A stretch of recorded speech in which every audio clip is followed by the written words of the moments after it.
क्या पाप कर्म का फल तुरंत मिलता है या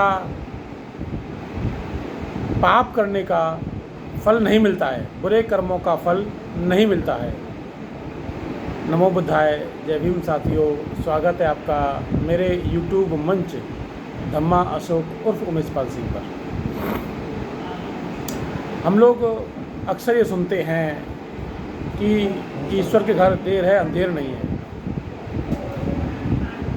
कुछ लोग कहते हैं कि हाल के थपे हुए, गाँव की कहावत है, पुराने लोग जानते होंगे कि हाल के थपे हुए तुरंत उघाड़े नहीं जाते हैं। क्या है इस मामले में और ये एग्जाम्पल किस परिप्रेक्ष्य में दिए जाते हैं? तो आज हम इसी पर बात करेंगे कि पाप कर्मों की सज़ा मिलती है या नहीं मिलती, उसका फल मिलता है या नहीं मिलता है, और मिलता है तो कब मिलता है, तुरंत मिलता है या देर से मिलता है। साथियों, धार्मिक दृष्टिकोण से मैं बात करूं तो सभी धर्मों में अच्छी बातें होती हैं और सभी धर्मों में कुछ बातें गलत होती हैं, तो हमको अच्छी बातों ग्रहण करना चाहिए। अब मैं क्योंकि एक बौद्धाचार्य हूँ और तथागत बुद्ध की बात करता हूँ, तो बुद्ध इस मामले में क्या कहते हैं, इस पर मैं आज ये चर्चा करूँगा।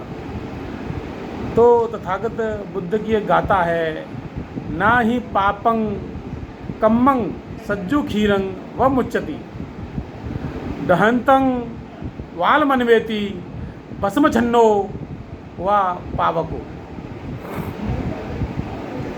बुद्ध कहते हैं कि हे भिक्षुओं, जैसे ताज़ा दूध शीघ्र नहीं जम जाता है, हम जब दूध जमाते हैं तो वो तुरंत दही नहीं बनता है, उसे दही बनने में 4 से 5 घंटे कम से कम लगते हैं। 1-2 घंटे में वो अपना थोड़ा सा गाढ़ापन होता है, लेकिन जैसे कहते हैं चक्का दही हम जिसे कहते हैं, वो जमने में कम से कम 6 से 7 घंटे या 8 घंटे लगते हैं उसे जमने में, इतना टाइम लगता है। जब ताज़ा दूध तुरंत नहीं जमता है, तुरंत दही नहीं बनता है, उसी तरह किए गए पाप कर्म का जो फल है वो तुरंत नहीं मिलता है। पाप कर्म तुरंत अपना फल नहीं देता है, लेकिन होता क्या है कि वो जो पाप कर्म है वो राख के ढेर में जली हुई आग के समान होता है। जैसे हम आग जलाते हैं, आपने देखा होगा चूल्हे में हमारी माताएं बहनें पुराने समय में, आज तो खैर गैसें घर में आ गई हैं, गैस पर रोटी पकती हैं, लेकिन पहले चूल्हे पर रोटी बनती थी, या इगाना होता है, पड़ोसी में दूध पकता था। तो जब रोटी बनने के बाद जो राख रह जाती थी तो उसे कई घंटों बाद देखते थे तो उसमें अंदर आग निकल आती थी, कई घंटों बाद आग उसमें बनी रहती थी। तो बुद्ध कहते हैं कि जिस तरह से राख से ढकी आग की तरह वो जो पाप कर्म है वो जलता रहता है, और उसमें अगर थोड़ी सी हवा लग जाए या थोड़ी सी उसमें लकड़ी मिल जाए तो वो तुरंत फिर से जलने लग जाता है। तो वही स्थिति है कि वो फिर लौट के आपको दुख देगा, आपको अशांति देगा, आपके चित्त को जो है कहीं ना कहीं परेशान करेगा, आपका चित्त शांत नहीं रहेगा, वो मनुष्य का पीछा हमेशा करता रहेगा। इसीलिए जैसे गांव में कहावत कहते हैं कि तुरंत के थपे हुए तुरंत नहीं उखाड़े जाते। वो जो एग्जाम्पल देते हैं, वो हम जो गांव में कंडे थपते हैं उसका एग्जाम्पल देते हैं, उसका उदाहरण देते हैं। हमारी माता बहनें कहती थी उस समय, बड़ी बड़ी बूढ़ी जो होती थी वो कहती थी कि तुरंत के थपे हुए तुरंत नहीं उखाड़े जाते। तो कंडा जब आप थाप देते हैं तो वो तुरंत ही नहीं पलटता है, उसको पलटने के लिए समय चाहिए होता है, और वो भी कम से कम धूप पड़ने पर 5-6 घंटे या एक दिन पूरा 12 घंटे में वो निकल पाता है। अगर धूप अच्छी पड़ रही है तो 6-7 घंटे में वो उखड़ जाएगा, नहीं तो एक दिन पूरा ले लेता है वो उखड़ने में। अगर धूप अच्छी हो तो, धूप अच्छी नहीं है तो 2-3 दिन वो उखड़ने में ले लेता है।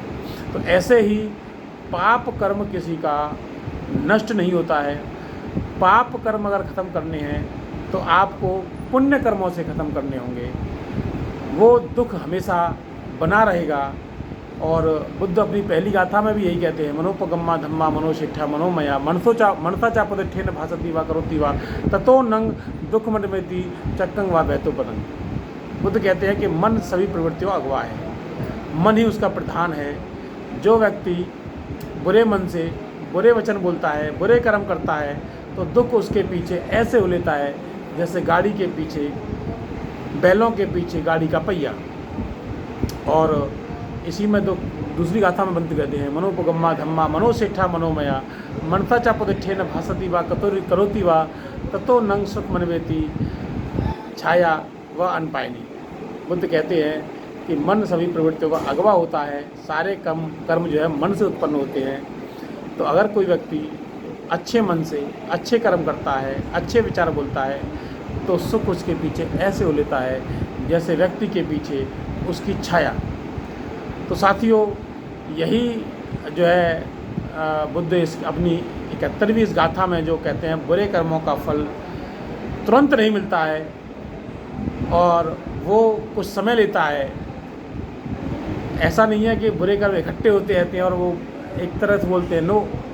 उसमें ये होता है कि आदमी अगर बीच में वो सुधार का मौका मिलता है, अगर वो बुरे कर्म करने के बाद सुधर जाता है और अच्छे कर्म करता है, तो उसका परिणाम उसको सुखद मिलता है। और इस बात का उदाहरण बुद्ध के जीवन से आता है कि जब अंगुलीमाल भिक्षु अहिंसक बन जाते हैं तो वो धर्म का प्रचार प्रसार करते हैं। वो बिल्कुल हिंसा को छोड़ देते हैं, मारकाट छोड़ देते हैं। तो वो अहिंसक भिक्षु अहिंसक के नाम से जाने जाते हैं और वो जो है देशना देते हैं, भिक्षाटन करते हैं और धर्म का प्रचार करते हैं। तो एक बार लोगों ने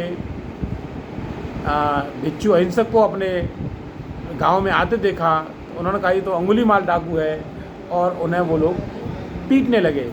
जब उन्हें वो लोग पीटने लगे तो एक भिक्षु गए बुद्ध के पास और बुद्ध से कहा कि तथागत, भिक्षु अहिंसक को कुछ लोग मार रहे हैं। तो बुद्ध जाते वहाँ पर देखे तो जो भिक्षु अहिंसक है वो लहूलुहान हो गए थे। तो बुद्ध ने रोका उनको, भाई क्यों मार रहे हो, ये तो भिक्षु है। कि नहीं बुद्ध, ये जो है अंगुलीमाल है।